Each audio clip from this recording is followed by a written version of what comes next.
Hello friends, मैं हूं सन्मय प्रकाश और आप देख रहे हैं यूट्यूब चैनल सरकारी जॉब न्यूज़ और शार्प लर्निंग ऐप पर भी तमाम स्टूडेंट्स वीडियो देख रहे हैं। तो ये है weekly current affairs 3rd and 4th week सितंबर 2025 का। टोटल इन दोनों सप्ताह के करंट अफेयर्स आपको एक ही साथ मिल जाएंगे। तो शुरू करते हैं दोस्तों, और आपको बताऊं कि हम लोग वीकली और मंथली, इसके अलावा ईयरली करंट अफेयर्स में टॉपिक वाइज कंटेंट देते हैं। जैसे सबसे पहले राजनीति, केंद्र राज्य फैसले, इन सब से रिलेटेड महत्वपूर्ण क्वेश्चन लेंगे, उसके बाद दूसरे टॉपिक्स पर भी चलेंगे। तो शुरू करते हैं दोस्तों, और पहला इंपॉर्टेंट क्वेश्चन लेते हैं।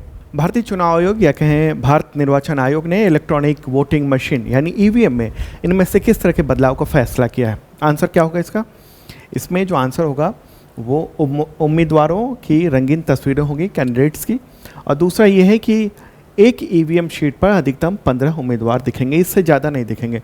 20-20 उम्मीदवार होते थे, अब लिमिट कर दिया गया है। तो इसका आंसर क्या होगा? डी, ए और बी ये दोनों होगा। ओके, तो ये पूरी डिज़ाइन वगैरह में मतपत्र के जो या कहें ईवीएम की जो शीट होती है, ठीक है, मशीन होती है, उसमें उसके डिज़ाइन में बदलाव की घोषणा की है। लक्ष्य यही है कि मतदाताओं को सही दृष्टता हो जाए, मतलब देखने में सही लगे, पठनीयता हो, पढ़ सकें और एक रूपता हो सके। ठीक है, तो इसके लिए ये बदलाव किया गया है चुनाव आयोग के द्वारा। अच्छा, चीफ इलेक्शन कमिश्नर कौन है इस वक्त? ज्ञानेश कुमार है, और दो अन्य जो इलेक्शन कमिश्नर हैं उनके नाम आपको बताने हैं कमेंट बॉक्स में। अगला क्वेश्चन अब आर्थिक से लेते हैं हम लोग, इकोनॉमिक एक्टिविटीज से रिलेटेड। विदेश व्यापार निदेशालय यानी DGFT उसने भारत के विभिन्न मुक्त व्यापार समझौतों के दुरुपयोग को रोकने के लिए स्पष्ट रूप से अधिकृत किए बिना किस प्रकार के आभूषणों के आयात पर सितंबर 2025 में प्रतिबंध लगा दिया है? आंसर क्या होगा इसका? चांदी के जो आभूषण हैं बने हुए, उन पर प्रतिबंध लगाया गया है 31 मार्च 2026 तक के लिए। ठीक है, क्यों किया गया? क्योंकि बहुत ज़्यादा आयात हो रहा था। हाँ, रॉ जो चांदी है उसके आयात पर प्रतिबंध नहीं है, लेकिन आभूषण पर प्रतिबंध लगाया गया, क्योंकि भारत में जो आभूषण बनता है फिर वो कंपटीशन में उसको दिक्कत हो रही थी। ठीक है, भारत का जो चांदी आभूषणों का आयात है वो अप्रैल से जून 2025 में बढ़कर ये $235.1 मिलियन का हो गया था, और जो पिछली इसी तिमाही में, इसी के दौरान बहुत कम था। और इस बार जो बढ़ोतरी देखने को मिली है वो 270% तक की बढ़ोतरी मिली थी। और ज़्यादातर जो आयात है ना वो थाईलैंड से हो रहा था लगातार, और तो ये कंट्रोल किया गया है सरकार के द्वारा। अगला क्वेश्चन, वित्त वर्ष 2025-26 की पहली तिमाही यानी अप्रैल से जून 2025 में भारत की GDP ग्रोथ रेट कितनी रही है? GDP विकास दर आंसर का 7.8% ये रहा है GDP ग्रोथ रेट। किसने जारी किया है? तो राष्ट्रीय सांख्यिकी कार्यालय यानी नेशनल स्टैटिस्टिकल ऑफिस ने यानी NSO ने ये GDP के आंकड़े जारी किए हैं। ओके, GDP की गणना कैसे होती है या GDP होता क्या है? अगर हम कहें तो GDP किसी भी देश के जो है ना वो आर्थिक पैमाना, मतलब उसकी जो स्थिति, आर्थिक स्थिति कैसी है या ग्रोथ रेट कैसा है, किस तरह से आगे बढ़ रहा है या पीछे घट रहा है, तो उसके मापने का एक तरीका है। ठीक है, उसको गणना कैसे की जाती है? ये एक फार्मूला है, उसमें क्या है? C+I+G+X-M, यानी C मतलब हुआ कंज्यूमर एक्सपेंसेस, यानी आप और हम जो खर्च करते हैं वो कितना कर रहे हैं। I मतलब इंडस्ट्री इन्वेस्टमेंट, इंडस्ट्री कितना इन्वेस्टमेंट कर रही है नए उद्योगों को लगाने में, ठीक है, या जो प्रोडक्ट है उसको बनाने में। तीसरा गवर्नमेंट एक्सपेंडिचर, सरकार कितनी खर्च कर रही है, इसके प्लस कर दिया जाता है X-M यानी एक्सपोर्ट माइनस इंपोर्ट। तो इस तरीके से GDP की जो है ना टोटल गणना कर ली जाती है, और GDP से ही हमें पता चलता है कि हमारा विकास दर देश का कितना है एक्चुअल में। ओके, और यहाँ एक और बात बताऊँ कि ये पिछली 5 तिमाहियों में सबसे ज़्यादा GDP ग्रोथ रेट देखने को मिली है, 5 तिमाहियों में। अगला क्वेश्चन लेते हैं, सरकारी गोदामों में चावल के भंडार का रिकॉर्ड स्टॉक पहुंच गया, तो 1 सितंबर 2025 को ये कितना था? ये आंकड़ा कितना था? आंसर होगा 48.2 मिलियन टन। ये 4,82,00,000 टन हुआ। ओके, तो उच्च स्तर है अभी। 1 सितंबर को जो चावल का जो भंडार है वो काफ़ी तेज़ी से बढ़ा, लगातार बढ़ गया है, और ये देखिए कुछ आंकड़े भी मैं दिखा देना चाहता हूँ। ठीक है, कितना 48.2 मिलियन टन हो गया और पिछले वर्ष से 14% अधिक है। ओके, और सरकारी लक्ष्य जो था वो बहुत ही कम इतना था, लेकिन ज़्यादा हुआ है क्योंकि पिछली बार रिकॉर्ड फसल हुई है। और गेहूं का भंडारण भी इस बार उच्च स्तर पर है। 1 सितंबर तक 33.3 मिलियन टन पहुंच गया, जो 4 साल का उच्चतम स्तर देखने को मिला है। ठीक है, तो एक महत्वपूर्ण बात है। और क्या है, भारत जो है वैश्विक चावल निर्यात का 40% हिस्सा रखता है। भारत निर्यात करता है, दुनिया में जितने निर्यात होते हैं ना, जो 40% हिस्सा भारत का दुनिया के देशों में जाता है। ओके, मार्च 2025 में चावल पर सभी तरह के निर्यात के प्रतिबंध हटा लिए गए थे। ये काफ़ी बढ़ा है, मतलब भारत जो है वो चावल निर्यात में बेहतर ढंग से परफॉर्मेंस कर रहा है, और जबकि गेहूं का जो स्टॉक है वो भरपूर मात्रा में रखा हुआ है। अब समस्या ये भी होगी कि अभी आने वाले वक्त में जब चावल की नई फसल आ रही है, उसके स्टॉक की समस्या है, तो भारत सरकार क्या करी, उस जो पिछला स्टॉक है उसको निर्यात करने की भी कोशिश कर रही है तेज़ी से। ठीक है, तो गोदामों में कैसे रखे जाते हैं, जो FCI है या सरकार ने प्राइवेट जो गोदाम रखे हुए हैं FCI यानी फूड कॉरपोरेशन ऑफ इंडिया, उसके तहत तो वहाँ पर चावल का भंडार रखा जाता है। क्यों रखा जाता है, ताकि भारत की जो खाद्य ज़रूरतें हैं वो पूरा हो सके, और इसको PDS के ज़रिए, पब्लिक डिस्ट्रीब्यूशन सिस्टम, उसके ज़रिए ये लोगों को भी डिस्ट्रीब्यूट किया जाता है। ओके, अगला क्वेश्चन लेते हैं। सितंबर 2025 में अमेरिकी फेडरल रिजर्व ने अपनी बेंचमार्क ब्याज दर को कितना बेसिस पॉइंट घटाकर किस सीमा तक ले आया वो? इसका आंसर क्या होगा, 25 बेसिस पॉइंट घटाया है, और ये 4 से लेकर 4.25% का जो उसका ब्याज दर है वो उस पर आ गया है। ये फेडरल रिज़र्व क्या है, अमेरिका का, जैसे आप मान लीजिए कि भारत का जैसे RBI है ना, सेंट्रल बैंक, वैसे ही वहाँ का सेंट्रल बैंक है, फेडरल रिज़र्व कहेंगे उसको। ठीक है, तो ये बेसिस पॉइंट इतना जो है ना वो उसने कटौती की है, और उद्देश्य वहाँ पर यही है कि आर्थिक विकास को बढ़ावा देना, अमेरिका में बेरोजगारी को कम करना। ठीक है, तो ये अभी ये बताया जा रहा है कि आगे आने वाले वक्त में और ज़्यादा ब्याज दरों में कटौती की जाएगी। अब इसका क्या असर होगा, इसका असर पूरी दुनिया पे होता है, भारत पर भी इसका असर होगा। जब वहाँ पर ब्याज दर कम होंगी तो ऐसे में क्या होगा, भारत में इन्वेस्टमेंट बढ़ेगा, भारत में FDI वो आएगा, भारत के शेयर बाज़ारों में पैसा आएगा, ये फ़ायदा होता है। और एक और चीज़ होगी, भारत में भी जो ब्याज दर है ना वो RBI कम, यानी रेपो रेट का ये वो कम करने की कोशिश करेगा। तो ये जो है ना वो ब्याज दर, बेंचमार्क ब्याज दर, ये समझ लीजिए भारत में जो रेपो रेट होता है वो हो गया एक तरह से, उसी की तुलना में आप कह सकते हैं। रेपो रेट क्या होता है, रेपो रेट जो होता है ना भारत में अगर हम कहेंगे तो महंगाई को कंट्रोल करने के लिए RBI के पास एक महत्वपूर्ण टूल है, जिसके ज़रिए घटा बढ़ाकर वो महंगाई को कम या ज़्यादा करने में उसको RBI को मदद मिलती है। ठीक है, तो महंगाई, बेरोजगारी, इन सब की जिम्मेदारी सरकार की भी है, लेकिन उससे भी प्राथमिक जिम्मेदारी जो है ना RBI के पास है, और वैसे ही अमेरिका में वो जिम्मेदारी है फेडरल रिज़र्व के पास।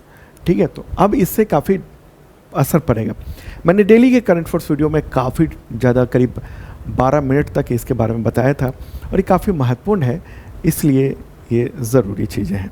ओके, चलिए आगे बढ़ते हैं और अगला क्वेश्चन लेते हैं। भारत में थोक महंगाई दर अगस्त 2025 में कितनी थी? तो 0.52%, ये वाला जो है ना वो सही आंसर होगा, 0.52%। थोक मूल्य सूचकांक जो होता है ना, यानी WPI, होलसेल प्राइस इंडेक्स, उसके ज़रिए ये निकाला गया है, और 2 महीने के बाद ये सकारात्मक आया है, मतलब 2 महीने तक माइनस में ही ये थोक जो महंगाई दर है वो रही थी। तो अब क्या हुआ है, खाद्य पदार्थों इन सब में की कीमतें थोड़ी बढ़ी हैं, थोक में भी, तो इसलिए ये हम देख रहे हैं कि 0.52% रहा है। ओके, अच्छा, किसने जारी किया है ये थोक महंगाई दर? तो department for promotion of industry and internal trade, यानी DPIIT, और ये जो है ना वो ministry of commerce and industry के अंतर्गत आता है। जबकि खुदरा महंगाई दर जो है ना वो NSO जारी करता है। GDP के भी आंकड़े कौन जारी करता है? NSO जारी करता है। लेकिन थोक महंगाई दर कौन जारी करता है? तो वो जारी करता है DPIIT। चले आगे बढ़ते हैं और अगला टॉपिक लेते हैं। उससे पहले आपको इन्फॉर्म कर दूं कि अभी नवरात्र ऑफर चल रहा है, बस 1-2 दिन और बचे हैं, तो बम्पर छूट चल रही है तमाम कोर्सेज में, फ़ायदा उठा सकते हैं। 75% तक की छूट है। जैसे बेसिक मेंबरशिप जो करंट फोर्स की तैयारी करते हैं आप, तो वो मात्र 99 रुपीज़ में अभी अवेलेबल है इस वक्त, तो वो ले सकते हैं आप। उसके ज़रिए आपको एसएससी, टीचर, रेलवे, इन सब के लेवल का की तैयारी हो जाएगी। स्टेट एसएससी, बिहार के, यूपी के और राज्यों के वो हो सकती है। ISPC करंट फोर्स मेंबरशिप है मात्र 150 रुपये में, उसके प्राइसेस काफ़ी ज़्यादा थे, अभी बस कुछ दिनों के लिए है। इसमें भी आपको पिछले 2 सालों के कंटेंट मिल जाएंगे, अगले 1 साल तक अपडेट मिलता है, टेस्ट देने को मिलता है, PDF मिलता है, वीडियो मिलता है, सब कुछ मिलता है। तो करंट फोर्स की तैयारी शानदार हो जाती है। 72वीं BPSC का फाउंडेशन बैच शुरू हो चुका है, मात्र 3000 रुपये, प्राइसेस बढ़ जाएंगे।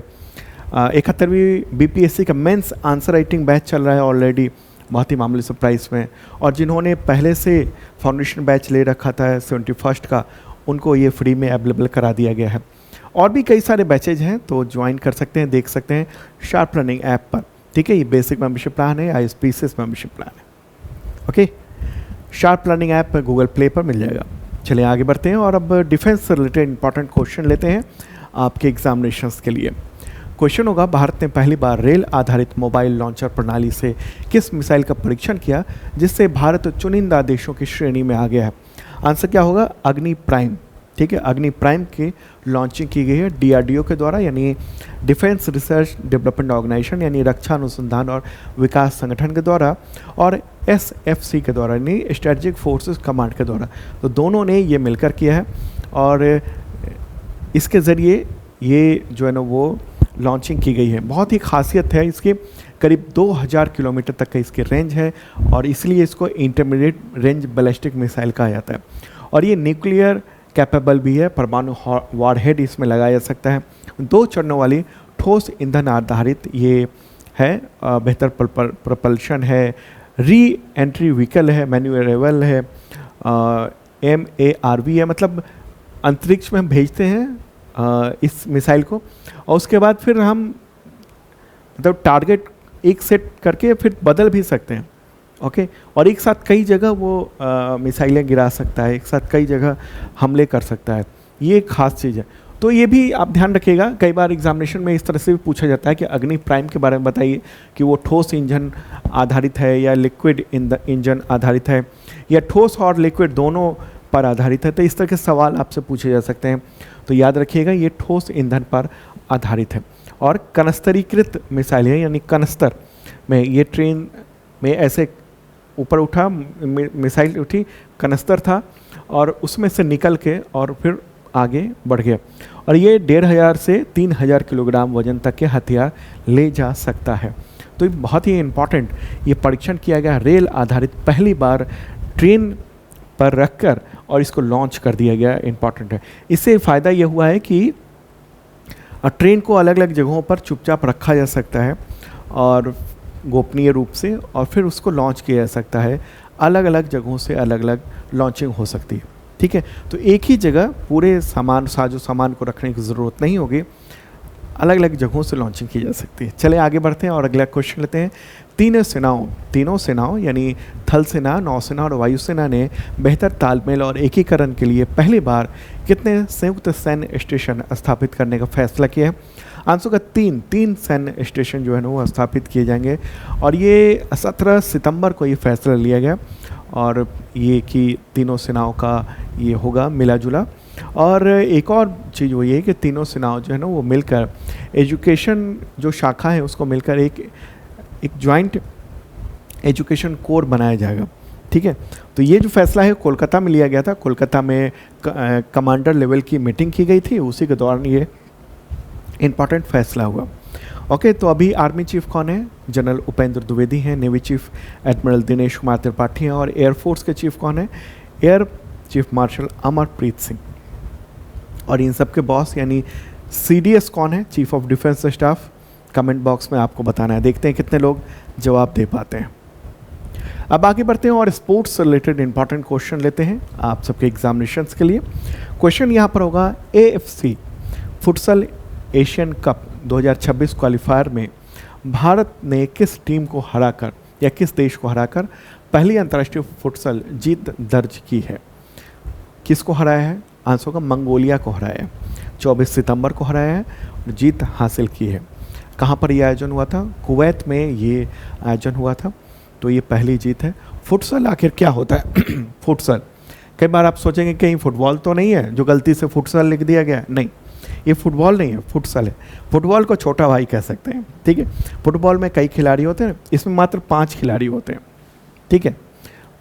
एक टीम में 5 खिलाड़ी होते हैं और वो खेलते हैं, और मैदान जो है ना वो बड़ा नहीं होता, बल्कि बास्केटबॉल का जो मैदान है ना उतना ही बड़ा होता है, उसी दूरी में खेला जाता है। और ये फुटबॉल वैसे बहुत जंप करता है ना, ये कम जंप करने वाला, कम उछलने वाली गेंद होती है, उससे फुटसल खेला जाता है और बहुत तेज गति से ये खेला जाता है। अगला क्वेश्चन, भारतीय तीरंदाजी संघ यानी AAI ने पहली तीरंदाजी प्रीमियर लीग शुरू की किस जगह पर? आंसर का दिल्ली में ये आयोजन किया गया है। तीरंदाजी प्रीमियर लीग 19 सितंबर को भारत ने लॉन्च की थी।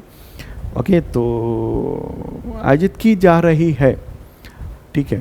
तो ये है, और लीग को लॉन्च किया गया है 19 सितंबर को, और मैच कब होगा? तो 2 से 12 अक्टूबर तक। अगला क्वेश्चन, बिहार की पहली महिला फिडे मास्टर कौन बनी है? यहाँ पर फिडे मास्टर की बात हो रही है और महिला की बात हो रही है। आपने इससे पहले कई बार सुना होगा ग्रैंड मास्टर। तो ग्रैंड मास्टर बनने से पहले मास्टर बनना पड़ता है, ठीक है। उसके बाद फिर ग्रैंड मास्टर का खिताब मिलता है। इसका आंसर क्या होगा? मरियम फातिमा। बिहार के मुजफ्फरपुर की रहने वाली है मरियम फातिमा, और शतरंज में कई अवार्ड जीते हैं उन्होंने। अभी ये पहली महिला मास्टर बनी है ये। इसके बाद अब ग्रैंड मास्टर की ओर बढ़ेंगी वो, ठीक है। एक खास पॉइंट फिडे के द्वारा निर्धारित है, उस पॉइंट को अचीव करने के बाद फिर फिडे के द्वारा मास्टर का, फिर ग्रैंड मास्टर की खिताब दिया जाता है। अगला क्वेश्चन, आर वैशाली ने 2025 में कौन सा टूर्नामेंट जीतकर विमेंस कैंडिडेट्स टूर्नामेंट 2026 के लिए क्वालिफाई कर लिया? आंसर क्या होगा? FIDE women's grand Swiss. FIDE women's grand Swiss, ये 6 सितंबर को आर वैशाली ने किसको हराया? कैटरीना लागनो को हराया। कैटरीना लागनो रूस की खिलाड़ी थी, और ये खिताब जो है ना वो जीता है, और फिर वो इस टूर्नामेंट विमेंस कैंडिडेट टूर्नामेंट के लिए क्वालिफाई कर लिया है। ओके, जो अंतर्राष्ट्रीय जो इवेंट होते हैं ना, बड़े बड़े इवेंट होते हैं, जैसे कि आप देख लीजिए कि ओलंपिक हो गया, पैरालंपिक हो गया, और भी कई सारे। और दूसरी बात ये भी विमेंस कैंडिडेट टूर्नामेंट, तो इसमें सीधे कोई खिलाड़ी एंट्री नहीं कर सकता है कि हम खेलने जा रहे हैं, बल्कि उसको उसके नीचे के स्तर के, क्षेत्रीय स्तर के, ठीक है, तो उस तरह के या उसके छोटे लेवल के जो गेम्स हैं उसमें जीतना पड़ता है, उसमें एक खास पॉइंट लेना होता है, प्राप्त करना होता है। उसके बाद ही वो ऊपर के लेवल के, हायर लेवल का जो गेम है उसमें खेल सकता है, उसके लिए क्वालिफाई हो सकता है। तो यही यहाँ पर हुआ है। ओके, ओलंपिक में भी सीधे नहीं जा सकता है, बल्कि जैसे ओलंपिक में अगर खेलना है तो पहले एशियन जो गेम्स है उसमें एक बेहतर परफॉर्मेंस होना चाहिए, तब उसमें इतने पॉइंट्स होने चाहिए, तब ओलंपिक में आप क्वालिफाई कर पाएंगे। इस तरह की चीज़ें होती हैं। ओके, चलिए आगे बढ़ते हैं। और अगला क्वेश्चन, आनंद कुमार वेल कुमार, तो उन्होंने स्पीड स्केटिंग वर्ल्ड चैंपियनशिप 2025 में भारत के लिए पहला खिताब किस स्पर्धा में जीता है? इनमें से कौन है? तो ये है 1000 मीटर स्प्रिंट में उन्होंने ये खिताब जीत लिया है, और भारत के पहले खिलाड़ी बने हैं जो स्पीड स्केटिंग वर्ल्ड चैंपियनशिप में गोल्ड मेडल जीता है। मात्र 22 वर्ष के हैं ये। अगला क्वेश्चन लेते हैं, विश्व एथलेटिक्स चैंपियनशिप की ऊंची कूद के फाइनल में पहुंचने वाले पहले भारतीय कौन बने हैं? यहाँ पर फाइनल में पहुंचने की बात हो रही है, अभी खिताब जीतने की बात नहीं हो रही है, फाइनल में पहुंचने की बात हो रही है। आंसर क्या होगा? नाम अलग तरह का है तो याद रखिएगा, सर्वेश कोश्यारी, ठीक है, सर्वेश कोश्यारी ये नाम है उनका। टोक्यो में ये आयोजित हुआ था, महाराष्ट्र के हैं, 30 साल के हैं, 30 साल उम्र है इनकी, और इन्होंने फाइनल में पहुंच लिया और शानदार काम किया। अगला क्वेश्चन, विश्व मुक्केबाजी चैंपियनशिप 2025 में मीनाक्षी हुड्डा ने 48 किलोग्राम वेट कैटेगरी में कौन सा मेडल जीता है? अब यहाँ पर 48 किलोग्राम वेट कैटेगरी की बात हो रही है, आंसर का गोल्ड मेडल जीत लिया इन्होंने, ठीक है। तो Meenakshi Hooda 48 kilogram weight category में। और ये विश्व मुक्केबाजी चैंपियनशिप कहाँ पर आयोजित की गई थी? लिवरपूल कहाँ है? इंग्लैंड में है। तो भारत ने 4 मेडल जीते, 2 गोल्ड, 1 सिल्वर और 1 ब्रॉन्ज मेडल। अगला क्वेश्चन इसी से रिलेटेड लेते हैं। विश्व मुक्केबाजी चैंपियनशिप 2025 में जैस्मिन लंबोरिया ने 57 किलोग्राम वेट कैटेगरी में कौन सा मेडल जीता है? इसका भी आंसर होगा गोल्ड मेडल। ठीक है, Jaismine Lamboria 57 kilogram weight category में इन्होंने ये खिताब जीत लिया है। ठीक है, और इसमें अब हम लोग देख लेते हैं कि कौन कौन किस किस ने गोल्ड मेडल जीता और बाकी medal. Gold medal Meenakshi Hooda ने 48 किलोग्राम वेट कैटेगरी में। दूसरा गोल्ड मेडल जैस्मिन लंबोरिया ने 57 किलोग्राम वेट कैटेगरी में। फिर अगला सिल्वर मेडल जीता है नुपुर शिरोन ने प्लस 80 किलोग्राम वेट कैटेगरी में ये जीता है। और ब्रॉन्ज मेडल जीता है पूजा रानी ने 80 किलोग्राम वेट कैटेगरी में। तो चलिए आगे बढ़ते हैं और अब बात करते हैं अवार्ड से रिलेटेड इंपॉर्टेंट क्वेश्चंस। और सबसे पहले दादा साहब फाल्के अवार्ड, इसके अलावा राष्ट्रीय फिल्म अवार्ड जो है ना 71वां राष्ट्रीय फिल्म पुरस्कार, उससे रिलेटेड कंटेंट देंगे। सितंबर 2025 में ही राष्ट्रपति द्रौपदी मुर्मू ने ये अवार्ड दिए हैं विजेताओं को। तो क्वेश्चन यहाँ पर होगा दादा साहब फाल्के पुरस्कार 2023 के विजेता का नाम बताएं जिन्हें ये अवार्ड सितंबर 2025 में मिला है राष्ट्रपति के द्वारा। तो आंसर क्या होगा? मोहनलाल। ठीक है, साउथ के वो एक्टर हैं, मलयालम एक्टर हैं मुख्य तौर पर, हालांकि कई भाषाई फिल्मों में उन्होंने काम किया है। तो दादा साहब फाल्के अवार्ड जो है ना भारत का सर्वोच्च ये फिल्मों का सम्मान है एक्टिंग से रिलेटेड, और ये अवार्ड दिए गए हैं। 40 साल से ज़्यादा इनका फिल्मी करियर है, बहुत सारी फिल्में इन्होंने बनाए हैं। इनको 2001 में पद्मश्री अवार्ड मिला था, 2019 में पद्म भूषण मिला था, 2009 में इनको जो है वो लेफ्टिनेंट कर्नल की उपाधि मिली थी टेरिटोरियल आर्मी में। ठीक है, तो एक बार जो अब तक टोटल जो विजेता हैं उन सब की पूरी लिस्ट मैं यहाँ दिखा देना चाहता हूँ दादा साहब फाल्के अवार्ड की। ठीक है, मैंने PDF में भी दे दिया है ये सब। ओके, तो ये टोटल के टोटल ये लिस्ट रही। चलिए आगे बढ़ते हैं। राष्ट्रपति द्रौपदी मुर्मू ने 71वें राष्ट्रीय फिल्म पुरस्कार समारोह में सर्वश्रेष्ठ अभिनेता इन बेस्ट एक्टर का अवार्ड किसे दिया है? आंसर होगा शाहरुख खान और विक्रांत मैसी। ठीक है, शाहरुख खान को फिल्म जवान में बेहतरीन एक्टिंग के लिए दिया गया और विक्रांत मैसी को फिल्म 12th फेल उसके लिए ये अवार्ड दिया गया है। दोनों ने ही पहली बार बेस्ट एक्टर का नेशनल खिताब जीता है। अगला क्वेश्चन, 71वें राष्ट्रीय फिल्म पुरस्कार में सर्वश्रेष्ठ अभिनेत्री यानी बेस्ट एक्ट्रेस का अवार्ड किसने जीता है? तो रानी मुखर्जी ने जीता है। फिल्म का नाम क्या है? Mrs Chatterjee versus Norway. उसमें शानदार एक्टिंग की इन्होंने और इसके लिए ये अवार्ड इनको दिया गया है। ठीक है, इस फिल्म के जो डायरेक्टर थी आशिमा छिब्बर थी, हिंदी में बनी थी। 2023 में ये फिल्म रिलीज़ हुई थी। अगला क्वेश्चन, 71वें राष्ट्रीय फिल्म पुरस्कार में किस फिल्म को बेस्ट फीचर फिल्म का अवार्ड मिला है? आंसर होगा 12th fail. Okay, 12th fail, जिसके एक्टर को बेस्ट एक्टर का भी अवार्ड दिया गया है शाहरुख खान के साथ साथ। ठीक है, तो इस फिल्म का जो डायरेक्टर है वो विधु विनोद चोपड़ा है। मुख्य कलाकार विक्रांत मैसी, मेधा शंकर ये थी। अगला क्वेश्चन, 71वें राष्ट्रीय फिल्म पुरस्कार में किस निर्देशक को सर्वश्रेष्ठ डायरेक्शन के लिए अवार्ड मिला है? तो सुदीप्तो सेन को मिला है।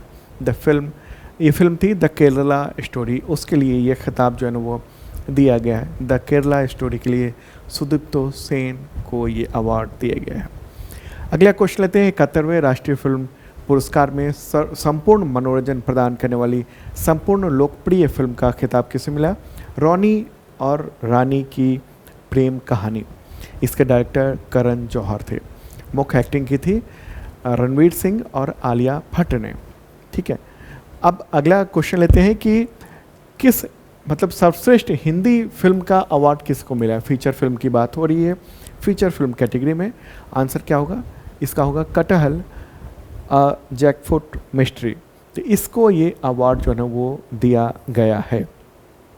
ठीक है, और इसके डायरेक्टर हैं यशोवर्धन मिश्रा। बहुत ही शानदार ये मूवी है। अब हम लोग देख लेते हैं कि अलग अलग भाषाओं में जो अवार्ड मिले हैं उन सब की लिस्ट ये रही, आपको मैं दिखा देना चाहता हूँ मेरे बगल में। ठीक है, लिस्ट में हिंदी में कटहला जैकफ्रूट मिस्ट्री, गुजराती में वश, बंगाली में डीप फ्रीज को मिला है, असम में रोंगा तपू को मिला है, कन्नड़ में कंडिली द रे ऑफ होप को मिला है, तेलुगु में भगवंत केसरी को मिला है, तमिल में पार्किंग को मिला है, पंजाबी में गोड्डे गोड्डे चा को मिला है, उड़िया में पुष्कर को मिला है ये अवार्ड, मराठी में श्यामची आई को मिला है ये अवार्ड, मलयालम में उल्लू झुक्कू को अवार्ड मिला है, और ताई फाके में पाई तांग स्टेप ऑफ होप को मिला है। इसके अलावा हम देखेंगे गोरो लैंग्वेज में रिम दो गी तांग को मिला है। Best special mention feature film का अवार्ड मिला है एनिमल द रिकॉर्डिंग मिक्सचर। ठीक है, तो ये इसको मिला है एनिमल फिल्म को बेस्ट स्पेशल मेंशन पिक्चर। तो भाषाई इतना ही है, ठीक है। इसके अलावा ये है स्पेशल मेंशन। तो ये 71वें राष्ट्रीय फिल्म पुरस्कार में फीचर फिल्म जो अलग अलग भाषाओं में वो मिला है। ओके, तो ये है। अब हम लोग देख लेते हैं फीचर फिल्म के तमाम जो अवार्ड्स हैं उन सब की पूरी लिस्ट आपके सामने रही। जो महत्वपूर्ण था उसका मैंने क्वेश्चन बना दिया है, बाकी भी आप एक बार देख लेना पूरा ये कंटेंट, ठीक है। चलिए, ये भी रहा टोटल का टोटल। ओके, तो ये फीचर फिल्म अवार्ड है। Okay, feature film. और अब बात करेंगे हम लोग नॉन फीचर फिल्म की। फीचर और नॉन फीचर में क्या फ़र्क होता है? फीचर फिल्म जो होती है ना, वो मुख्य तौर पर कमर्शियल एंगल से बनाया जाता है। उसका जो मुख्य उद्देश्य होता है वो पैसा कमाना होता है इंटरटेनमेंट के साथ साथ, और संदेश अगर अच्छा चला जाए तो वो भी बढ़िया बात है। लेकिन नॉन फीचर फिल्म जो होती है ना, उसका मुख्य उद्देश्य कमर्शियल नहीं होता है। उसका मुख्य उद्देश्य होता है समाज को एक मैसेज देना, एक विषय के बारे में पूरा बताना। ठीक है, तो हम बात करेंगे नॉन फीचर फिल्म के बारे में। ओके, तो अब क्वेश्चन होगा 71वें राष्ट्रीय फिल्म पुरस्कार में किस गैर फीचर फिल्म को सर्वश्रेष्ठ फिल्म का खिताब मिला है, यानी नॉन फीचर फिल्म को? आंसर होगा फ्लावरिंग मैन, इसे मिला है, और इसके डायरेक्टर सौम्यजीत घोष दस्तिकार ये थे। ठीक है, अब पूरी लिस्ट देख लीजिए। ये है नॉन फीचर फिल्म में best film the flowering man को मिला है। बेस्ट डायरेक्टर तो पीयूष ठाकुर को मिला है द फर्स्ट फिल्म के लिए। Best short film non feature तो ये गिद्ध द स्कैवेंगर को मिला है। और निर्देशक की सर्वश्रेष्ठ डेब्यू फिल्म का Mau the spirit dream of Cheraw को मिला है। और बाकी ये देख रहे हैं आप, ठीक है, पूरी लिस्ट यहाँ पर रही। और अब बात करेंगे हम लोग एमी अवार्ड्स 2025 के बारे में। और ये एमी अवार्ड जो है ना, वो 77वां प्राइम टाइम एमी अवार्ड्स है। तो क्वेश्चन होगा 77वें प्राइम टाइम एमी अवार्ड्स 2025 में किस कॉमेडी सीरीज़ को अब तक का सबसे ज़्यादा 13 अवार्ड मिला, जो एक इतिहास बना है? आंसर होगा द स्टूडियो। इसे मिला है ये कॉमेडी सीरीज़ में बेहतरीन अवार्ड। 14 अवार्ड दिए गए हैं। एमी अवार्ड्स जो है ना, वो प्राइम टाइम एमी अवार्ड्स वो जो उभरते हुए मीडिया है, टेलीविज़न और उभरता हुआ जैसे OTT भी है, तो वहाँ पर जो फिल्में या सीरीज़ होती हैं उसके लिए ये खिताब दिया जाता है। ठीक है, एमी अवार्ड्स। ठीक है, तो कई तरह के होते हैं एमी अवार्ड्स, उसमें ये टेलीविज़न वाला है प्राइम टाइम। अगला क्वेश्चन 77वें प्राइम टाइम एमी अवार्ड्स 2025 में कॉमेडी सीरीज़ में बेस्ट लीड एक्टर का अवार्ड किसने जीता है? तो सेथ रोगन ने जीता है कॉमेडी सीरीज़ द स्टूडियो के लिए। अगला क्वेश्चन 77वें प्राइम टाइम एमी अवार्ड्स 2025 में कॉमेडी सीरीज़ में बेस्ट लीड एक्ट्रेस का खिताब किसने जीता? जीन स्मार्ट ने जीता है कॉमेडी सीरीज़ हैक्स के लिए। ठीक है, आगे बढ़ते हैं और अब विनर्स की लिस्ट दे देते हैं। अब हमने क्या किया ना, सबसे पहले ड्रामा सीरीज़ का दे दिया। ड्रामा सीरीज़ में लीड एक्टर का अवार्ड मिला है नोआ वाइल्ड को मिला है। राइटिंग का डैन गिलरॉय को मिला है। डायरेक्टिंग का एडम रेडल को मिला है। लीड एक्ट्रेस का ब्रिट लोवर को मिला है। और बाकी देख रहे हैं। अब कॉमेडी सीरीज़ जो क्वेश्चन में भी मैंने दिया था, द स्टूडियो को मिला है बेस्ट कॉमेडी सीरीज़ का। डायरेक्टिंग में कॉमेडी सीरीज में सेथ रोगन को मिला है द स्टूडियो के लिए। लीड एक्टर में कॉमेडी सीरीज़ सेथ रोगन को ही मिला है। लीड एक्ट्रेस में जीन स्मार्ट को मिला है। ठीक है, तो ये जो है ना वो आप देख रहे हैं। इसके अलावा लिमिटेड और एंथोलॉजी तो इसका भी मिला है। दो अडोलेंसेस इसे मिला है बेहतरीन। ठीक है, अन्य अवार्ड्स ये देख रहे हैं राइटिंग वैरायटी सीरीज़ में, हालांकि ये महत्वपूर्ण नहीं होता है लेकिन फिर भी यहाँ दे दिया मैंने। अगला क्वेश्चन लेते हैं अब। ऑस्कर 2026 के लिए सर्वश्रेष्ठ अंतर्राष्ट्रीय फीचर फिल्म श्रेणी में भारत की ओर से किस फिल्म को ऑफिशियल एंट्री दी गई है? आंसर को होम बाउंड को दी गई है। इस फिल्म का निर्देशन नीरज घायवान ने किया। ओके, तो इस फिल्म में एक्टर और एक्ट्रेस कौन कौन है? ईशान खट्टर हैं, विशाल जेठवा हैं और जानवी कपूर हैं। इसका निर्माण धर्मा प्रोडक्शन ने किया है। अगला क्वेश्चन, अंतर्राष्ट्रीय जल पुरस्कार से सम्मानित होने वाले पहले भारतीय कौन बने? डॉक्टर हिमांशु कुलकर्णी बने हैं। पुणे के प्रख्यात वैज्ञानिक हैं। तो उन्हें ये अवार्ड मिला है और भारतीय उपमहाद्वीप के पहले ऐसे व्यक्ति बने हैं जिनको अंतर्राष्ट्रीय जल पुरस्कार यानी इंटरनेशनल वाटर प्राइज़ जो है ना वो दिया गया। हालांकि इस अवार्ड की घोषणा पिछले साल ही कर दी गई थी, लेकिन अभी 2025 में ये अवार्ड जो है ना इनको दिया गया है। अब आगे बढ़ते हैं और इंडेक्स या सूचकांक से रिलेटेड महत्वपूर्ण क्वेश्चन लेते हैं। ग्लोबल इनोवेशन इंडेक्स 2025, इसमें पहले स्थान पर किस देश ने मतलब पहला स्थान प्राप्त किया? आंसर होगा स्विट्जरलैंड ने। स्विट्जरलैंड लगातार 15वें वर्ष GII यानी ग्लोबल इनोवेशन इंडेक्स में जो है ना वो पहले स्थान पर ये है। ओके, तो इसमें अगर हम टॉप 5 देखेंगे कौन कौन है, स्विट्जरलैंड पहले पर, सेकंड पे स्वीडन है, थर्ड पे USA है, फोर्थ पे रिपब्लिक ऑफ कोरिया है और फिफ्थ पे सिंगापुर है। मतलब इनोवेशन के क्षेत्र में कौन जो है ना वो बेहतर हो रहा है। अगला क्वेश्चन, ग्लोबल इनोवेशन इंडेक्स 2025 में भारत की रैंकिंग बताएं जिसे विश्व यानी विश्व बौद्धिक संपदा संगठन ने WIPO world intellectual property organisation उसने जारी किया है। आंसर क्या हो? 38वां स्थान है और पिछले साल 39वां स्थान था। एक पायदान बेहतर हम लोग ये देख रहे हैं। ठीक है, चलिए आगे बढ़ते हैं। और हाँ, ये जो है ना अलग अलग चीज़ों को देखा जाता है, उच्च आय, उच्च मध्यम आय, निम्न आय वर्ग और निम्न मध्यम और निम्न आय वर्ग, तो इस तरह से भी ये लिस्ट होती है। तो निम्न मध्यम आय वर्ग में भारत जो है ना पहले स्थान पर ऑलरेडी है। इसमें रैंकिंग में ना कई सारी चीज़ें देखी जाती हैं, संस्थानों की क्या स्थिति है, ह्यूमन कैपिटल की क्या स्थिति है, इंफ्रास्ट्रक्चर, ये सब चीज़ों को देखकर ये तय किया जाता है। अब आगे बढ़ते हैं और निधन से रिलेटेड जो इम्पोर्टेंट लोगों के निधन हुए हैं उससे रिलेटेड क्वेश्चन लेंगे। किस भाषा के प्रसिद्ध लेखक SL भैरप्पा, उनका निधन हो गया 24 सितंबर 2025 को? आंसर होगा कन्नड़। कन्नड़ भाषा के लेखक थे और कन्नड़ के सबसे अधिक पढ़े जाने वाले लेखकों में से एक थे। उनकी किताबें जो है ना वो बहुत पढ़ी जाती थी। 94 ईयर के थे, पद्म भूषण, पद्मश्री, ये सब अवार्ड इनको मिल चुका था।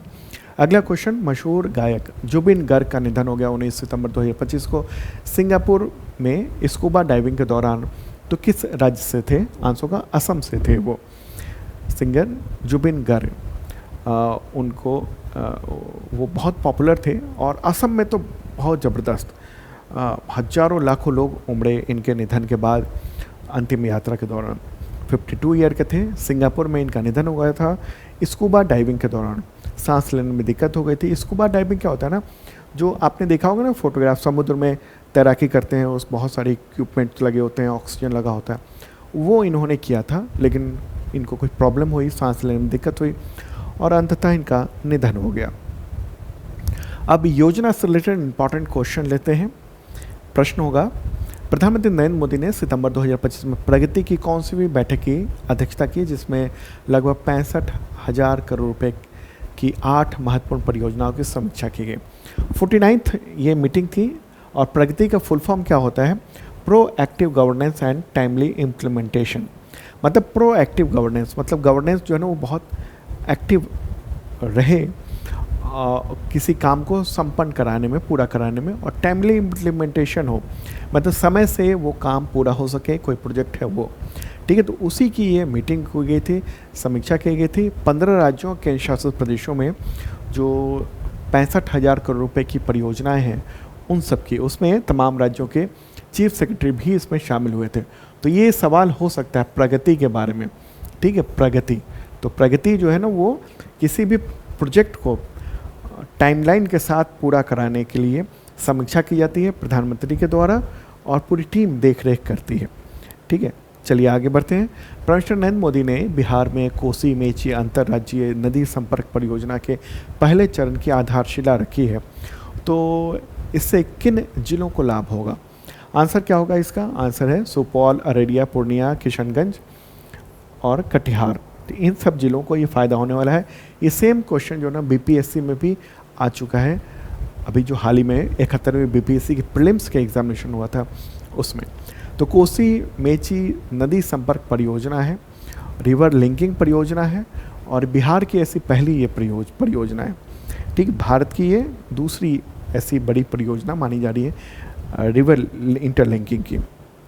तो मेसी और सॉरी, ये जो ना कोसी और मेची, इन दोनों को कनेक्ट किया जा रहा है। कोसी से ना बाढ़ बहुत ज़्यादा आती है और मेची में ड्राई एरिया रहता है, तो वहाँ पर कोसी से एक नहर निकाली जाएगी, बड़ी नहर, और मेची में कनेक्ट किया जाएगा और उससे कई सारे जिलों को फ़ायदा होगा। प्लस वहाँ का जो पानी है वो कुछ हद तक जो ना वो दबाव कम होगा और इधर ट्रांसफ़र हो जाएगा दूसरी तरफ।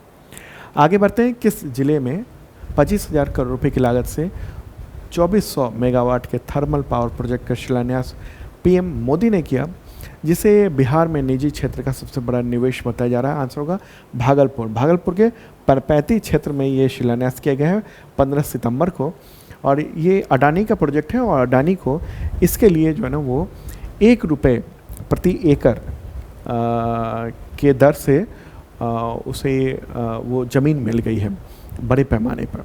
ठीक है, ये काफ़ी चर्चा में भी रहा था।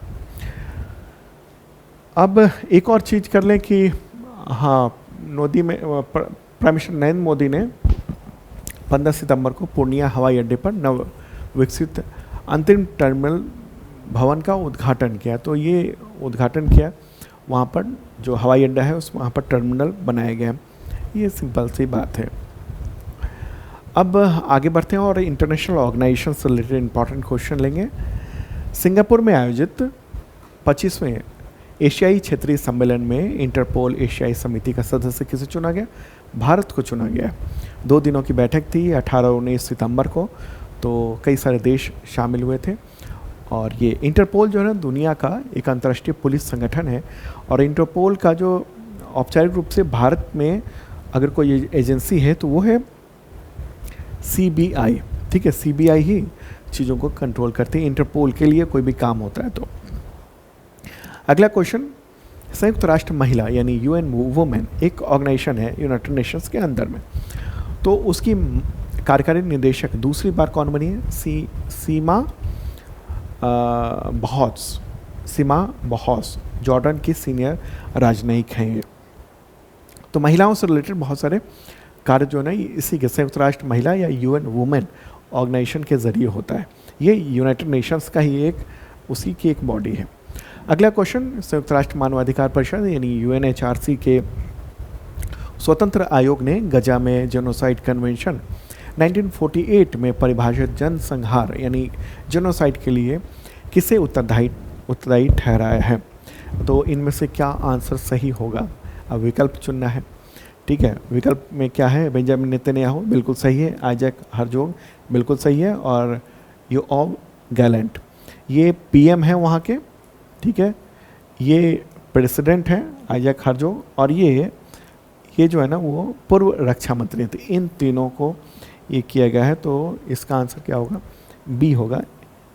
1, 2 और 3 ये जो है ना ये उत्तरदायी ठहराया है। बहुत बड़ी बात है, ये जेनोसाइड के लिए उत्तरदायी ठहराया गया है।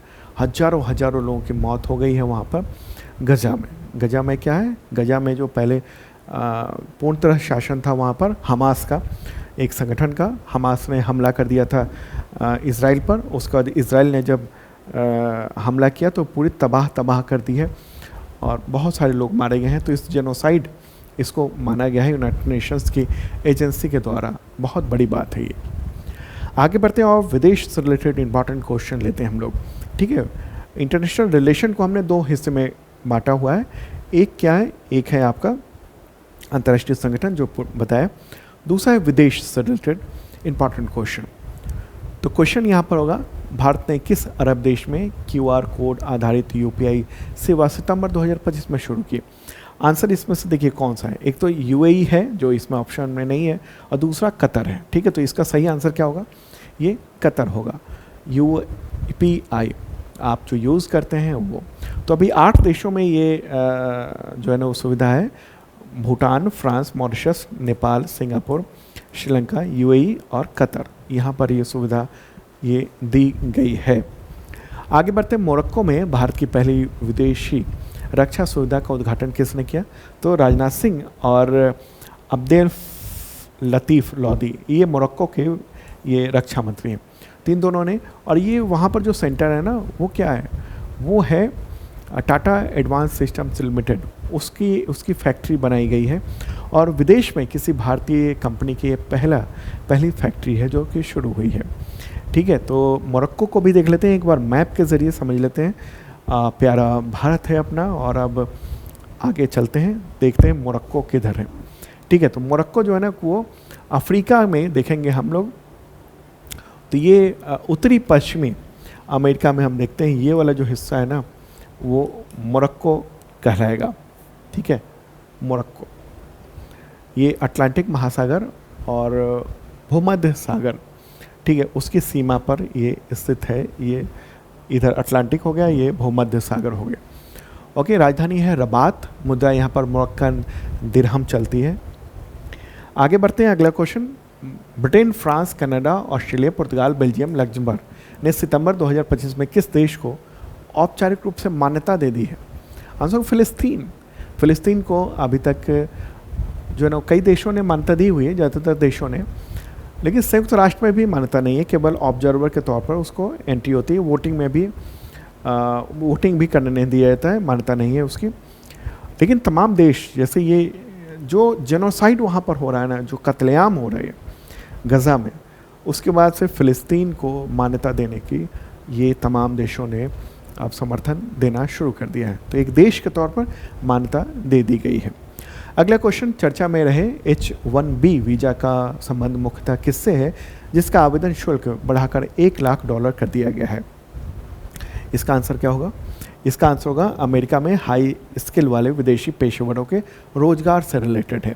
ठीक है, भारतीय जो जाते हैं, जो रोज वहाँ पर नौकरी करने के लिए हाई स्किल वाले IIT, IIM और तमाम डिग्रियाँ लेकर, तो वो इसी वीज़ा के तहत जाते हैं, H-1B वीज़ा। तो अब जो है ना नए जो भी आवेदन होंगे उसमें क्या है, $1,00,000 देना पड़ेगा, यानी 88 लाख रुपए जो ना वो देने पड़ेंगे। पहले ये 1,500 से लेकर $2,500 के बीच में इसकी फ़ीस थी, लेकिन अब इतनी बढ़ा दी गई है। तो ये किया गया, इसका मतलब ये हुआ कि नए जो पेशेवर हैं, नए जो प्रोफेशनल्स हैं, उनको अमेरिका जाना बड़ा ही मुश्किल हो जाएगा, क्योंकि वहाँ पर जो एवरेज जो सैलरी मिलती है ना, उसको ये एवरेज जो सैलरी है वहाँ पर, इसमें डेटा नहीं है, चलो मैं बता दूँ। एवरेज जो वहाँ पर सैलरी है ना वो करीब 60 से लेकर $80,000 ईयरली होता है, और ये 3 साल के वीज़ा के लिए $1,00,000 मांगा जा रहा है, तो बहुत बड़ी रकम है। और H-1B जो वीज़ा है ना उसका 71% 2024 में फ़ायदा भारतीयों को मिला था। उसके ज़रिए भारतीय वहाँ पर गए थे, उसके बाद फिर चाइनीज़ वगैरह थे। तो ये जो है ना वो बदलाव देखने को मिला है। आगे बढ़ते हैं, पाकिस्तान ने किस अरब देश के साथ रक्षा समझौता किया जिसके तहत एक देश पर हमला दूसरे देश पर भी हमला माना जाएगा? तो होगा सऊदी अरेबिया। ये SMDA एग्रीमेंट किया गया है, यानी स्ट्रेटजिक म्यूचुअल डिफेंस एग्रीमेंट है। तो सऊदी के क्राउन प्रिंस मोहम्मद बिन सलमान और पाकिस्तान के प्राइम मिनिस्टर शहबाज शरीफ, उन्होंने ये समझौता किया। तो एक देश पर हमला दूसरे देश पर माना जाएगा, और परमाणु क्षमता का भी इस्तेमाल दूसरे देश के लिए किया जा सकता है, ऐसा पाकिस्तान का कहना है। अगला क्वेश्चन, चाबहार पोर्ट भारत के लिए क्यों महत्वपूर्ण माना जाता है जिस पर अमेरिका ने अपने प्रतिबंध छूट को सितंबर 2025 में ख़त्म कर दिया है? क्या होगा आंसर इसका? इसका आंसर होगा B। ये भारत को पाकिस्तान को बाईपास करके अफ़गानिस्तान और मध्य एशिया तक पहुंच प्रदान करता है। तो ये देखिए आप, यहाँ पर ये पोर्ट है, इसके ज़रिए सेंट्रल एशिया और यूरोप इन सब में और उधर रशिया में यहाँ तक पहुँचने का मार्ग प्रशस्त करता है। तो यहाँ क्या है ना, हमें अगर इस ओर जाना है तो हमें पाकिस्तान से होकर जाना होगा, तब लैंड रूट से, लेकिन उसको हम बाईपास कर देते हैं और चीन के चाबहार पोर्ट जो कि भारत चलाता है, शाहिद बेइश्ती पोर्ट है उसका नाम, तो वहाँ से, लेकिन अब ये प्रतिबंध जो है ना वो छूट उसको हटा लिया है। मेनली ईरान पर प्रतिबंध लगा हुआ है, तो अब क्या है, उसको छूट मिली हुई थी भारत को कि वो चला सकता है अमेरिका के द्वारा, लेकिन अब छूट ख़त्म कर दी गई। इससे ये होगा कि वहाँ पर उसका संचालन करना बड़ा ही मुश्किल हो जाएगा। ठीक है, आगे बढ़ते हैं और अगला क्वेश्चन बताते हैं। इस सब के बारे में मैंने काफ़ी डिटेल में डेली के करंट अफेयर्स वीडियो में बताया है, और अगर और बेहतरीन ढंग से आप जानना चाहते हैं तो आप PDF देखिएगा, वहाँ पर वीडियो का लिंक भी दिया हुआ है। हम लोग जो करंट अफेयर्स का PDF देते हैं ना, मेंबरशिप के ज़रिए, उसमें PDF का में वीडियो के लिंक भी होते हैं। तो इसी मुद्दे पर हमने करीब 10 मिनट का सेशन लिया होगा, तो बहुत ही बेहतर ढंग से पूरी समझाया मैंने मैप के ज़रिए। अगला क्वेश्चन लेते हैं, किस देश ने DLR नामक दुनिया का पहला AI मिनिस्टर नियुक्त किया है? आंसर होगा अल्बानिया। ठीक है, अल्बानिया। तो वहाँ के प्राइम मिनिस्टर हैं एडी रामा। तो उन्होंने DLR नामक ये AI आर्टिफिशियल इंटेलिजेंस को मंत्री का दर्जा दे दिया है। ठीक है, ये क्या करेगा? इसका काम है भ्रष्टाचार पर काबू करना, नज़र रखना, जो सरकारी खरीद है, जो एग्रीमेंट्स हो रहे हैं उस पर नज़र रखना, ये सब काम होगा इसका। अल्बानिया चलते हैं, एक बार मैप के ज़रिए हम देखते हैं। ये अपना प्यारा भारत है और अब हम लोग चलते हैं अल्बानिया की ओर। अल्बानिया जो है वो एक यूरोपीय देश है और यहाँ पर देख रहे हैं ग्रीस के ठीक बगल में ये है। ठीक है, यहाँ पर इसकी राजधानी है तिराना। ग्रीस, आप यहाँ ये वाला ग्रीस हो गया और ये देख रहे हैं आप ये। ठीक है, तो ये आप देखेंगे मेडिटेरियन सी में यहाँ पर ये देश आपको दिख रहा है। राजधानी है तिराना। ओके, चलिए अब आगे बढ़ते हैं और हम लोग अगला क्वेश्चन लेते हैं। किस देश में 100 वर्ष से अधिक उम्र के लोगों की संख्या बढ़कर लगभग 1 लाख हो गई है और लगातार 55वें साल आबादी के अनुपात में शतायु लोगों का रिकॉर्ड बन गया है? आंसर होगा जापान। जापान में ये हुआ है। जापान में करीब 1 लाख लोगों ने 100 वर्ष की उम्र पार कर ली है। तो ये एक इम्पॉर्टेंट बात है। और अगर हम अनुपात देखेंगे, जो आबादी का अनुपात है, उसमें ये बहुत बड़ा आंकड़ा ये देखने को मिल रहा है। ठीक है, तो ये है। लेकिन अगर हम बात करेंगे कि आबादी के अनुसार, मतलब ये तो आबादी के अनुपात के अनुसार है, लेकिन अगर हम देखेंगे सबसे ज़्यादा बुजुर्ग कहाँ पर रहते हैं, तो वो है भारत। ठीक है, लेकिन भारत की आबादी बहुत ज़्यादा है, तो उसके तुलना में ये 2.5 लाख बहुत ज़्यादा नहीं है। 2.5 लाख तो केवल वोटर हैं जो 100 साल से अधिक उम्र के हैं। भारत निर्वाचन आयोग ने ये बताया हुआ है। ओके, लेकिन अगर हम अनुपात में देखेंगे टोटल आबादी के, तो वहाँ पर बहुत ज़्यादा है। 0.81% के आसपास ये वहाँ की टोटल आबादी का इतना है।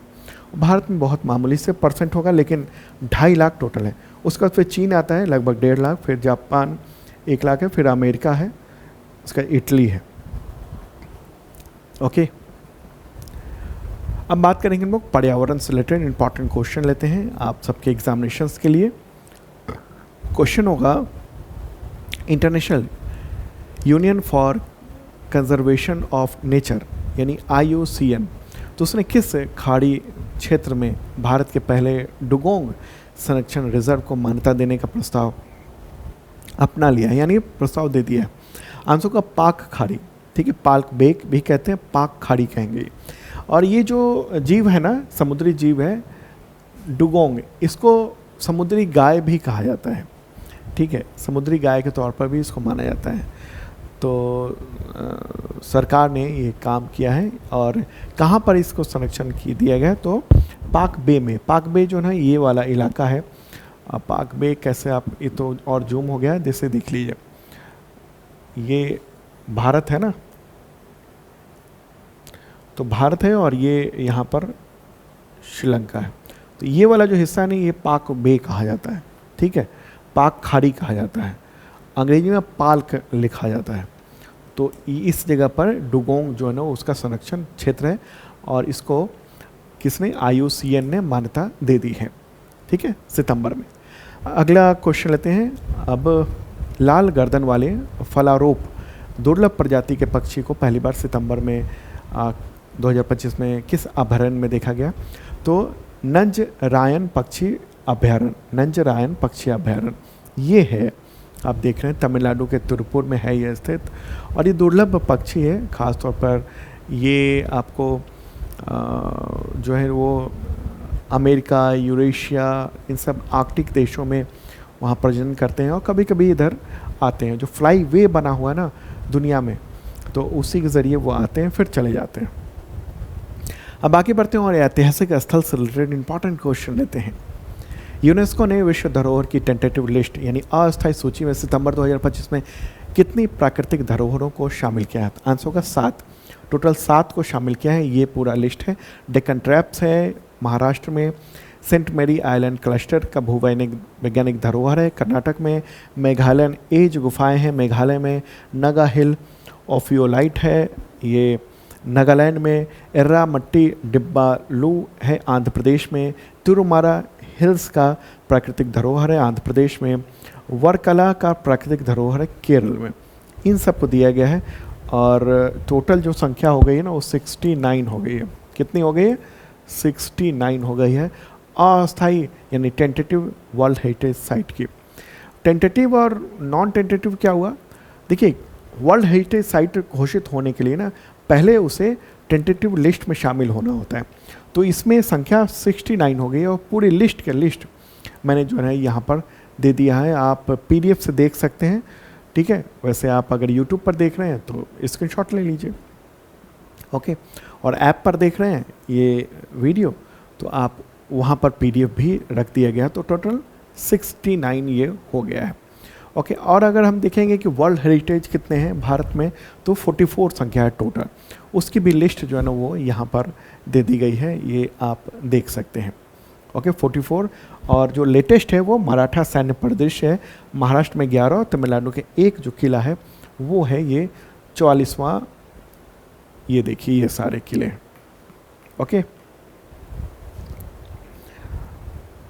चलिए अब आगे बढ़े, अगला क्वेश्चन लेंगे हम लोग, ठीक है।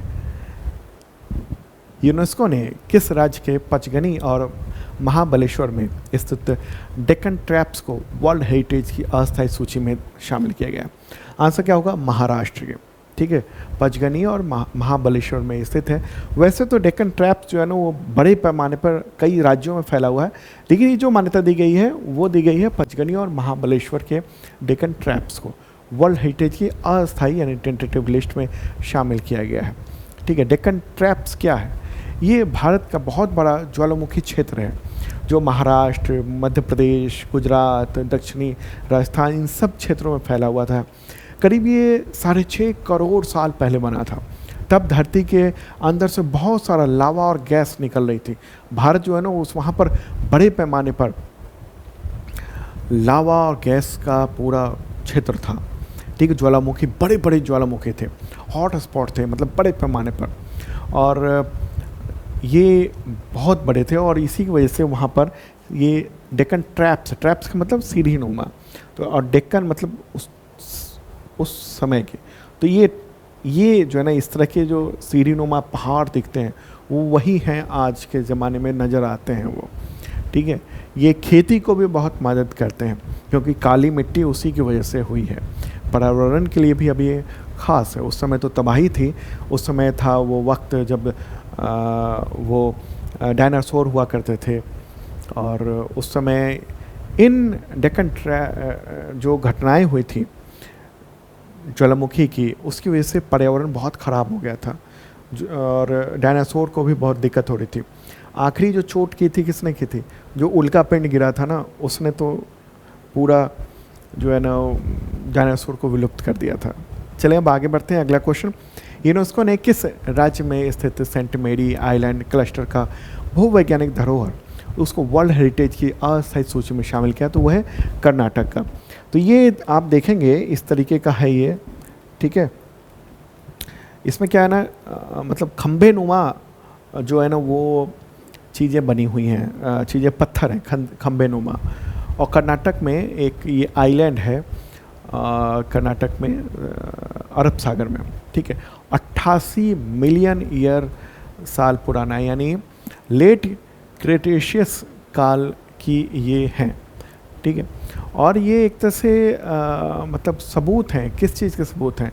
जब जो भारत का जो ना या कहें इंडियन प्लेट जो है ना वो अफ्रीकन प्लेट से यानी मेडागास्कर से अलग होकर और जो आगे जो टकराया यूरेशियन प्लेट में, बर्मन प्लेट में, तो उसके ये सब सबूत हैं, ये उस समय के ये चीज़ें हैं, ठीक है।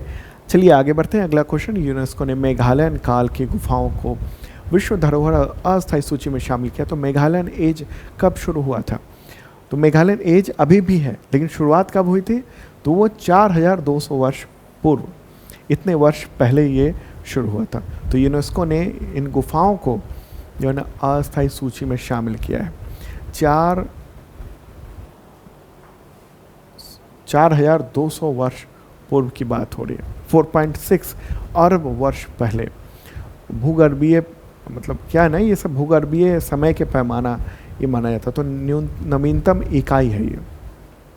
4,200 वर्ष पहले शुरू हुआ था, अभी भी चल रहा है। मेघालयन एज चल रहा है, यानी युग चल रहा है।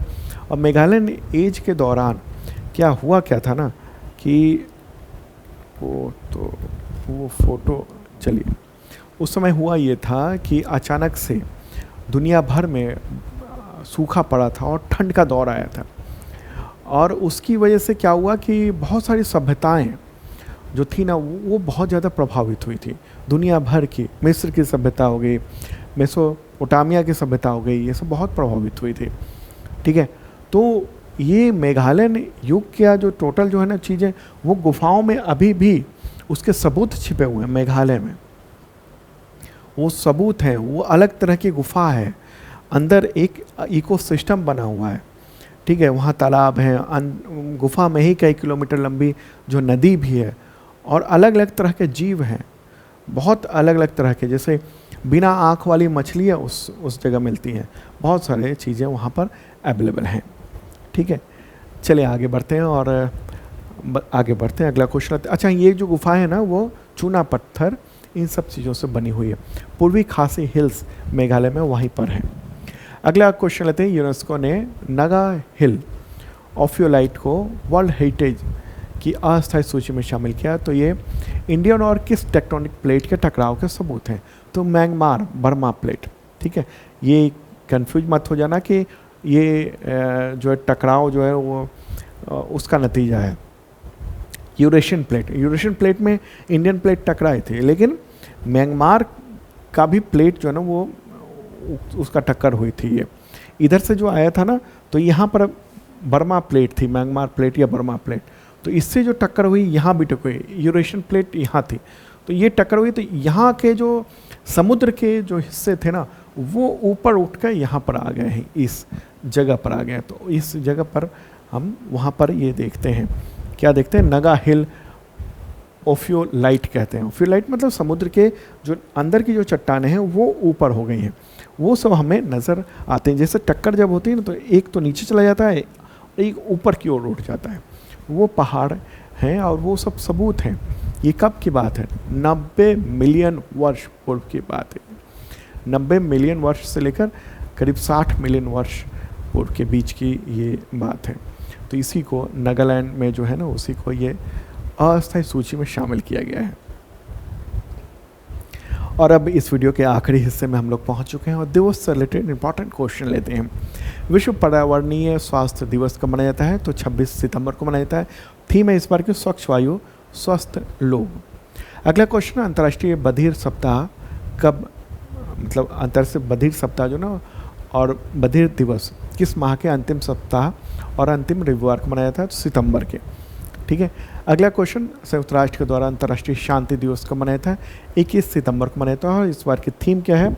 शांतिपूर्ण विश्व के लिए अभी कार्य करें। अगला क्वेश्चन, विश्व गैंडा दिवस कब मनाया था? तो 22 सितंबर को मनाया जाता है। ठीक है, गैंडा की उसकी संरक्षण के लिए, और भारत में एक सींग वाला गैंडा मिलता है। अगला क्वेश्चन, विश्व अल्जाइमर्स दिवस कब मनाया जाता है? तो 21 सितंबर को मनाया जाता है। अल्जाइमर रोग में क्या होता है ना, तंत्रिका तंत्र जो है ना वो उसमें प्रॉब्लम आने लगती है। एक खास प्रोटीन जो है ना ज़्यादा वहाँ बनने लगता है उसकी वजह से, और फिर धीरे धीरे जो है ना याददाश्त जो है चली जाती है। एक सैयारा मूवी आई थी, इसी पर आधारित थी। अगला क्वेश्चन लेते हैं, विश्व बांस दिवस कब मनाया जाता है? बैम्बू डे आंसर का 18 सितंबर को मनाया जाता है। राष्ट्रीय हिंदी दिवस कब मनाया जाता है? तो 14 सितंबर को मनाया जाता है। और 2025 की थीम एकता और सांस्कृतिक गौरव की वैश्विक आवाज़ हिंदी, ये थीम है। भारत में इंजीनियर्स डे कब मनाया जाता है? तो 15 सितंबर को मनाया जाता है। ठीक है, 15 सितंबर को। और इस बार की थीम क्या थी? एक अस्थायी विश्व के लिए इंजीनियरिंग समाधान। हालांकि थीम कई सारी अलग वेबसाइट पर अलग अलग मुझे दिखी थी, लेकिन ये इंडियन एक्सप्रेस में था, इसलिए मैंने इसको सही मान लिया है। ठीक है, हो सकता है आपको दूसरी जगह कुछ और देखने को मिले, लेकिन ये इंडियन एक्सप्रेस ने इसी को ये बताया है। ठीक है। तो प्रमुख अखबार है, इसलिए हम द हिंदू और इंडियन एक्सप्रेस 2 ही जगहों से कंटेंट बनाते हैं मुख्य तौर पर, ठीक है। अगला क्वेश्चन, अंतर्राष्ट्रीय लोकतंत्र दिवस कब मनाया जाता है? तो 15 सितंबर को मनाया जाता है अंतर्राष्ट्रीय लोकतंत्र दिवस। तो दोस्तों ये था इंपॉर्टेंट करंट अफेयर्स आप सबके एग्जामिनेशंस के लिए। अब मिलते हैं डेली के वीडियो में, ज़रूर देखिएगा। Okay, bye. और हाँ, छूट भी चल रही है, ऑफ़र चल रहा है, शार्प लर्निंग ऐप पर डाउनलोड कीजिए और वहाँ से PDF प्राप्त कर सकते हैं, टेस्ट दे सकते हैं, ये सब कुछ। और इसका भी टेस्ट अवेलेबल हो चुका है शार्प लर्निंग ऐप पर। Okay, bye.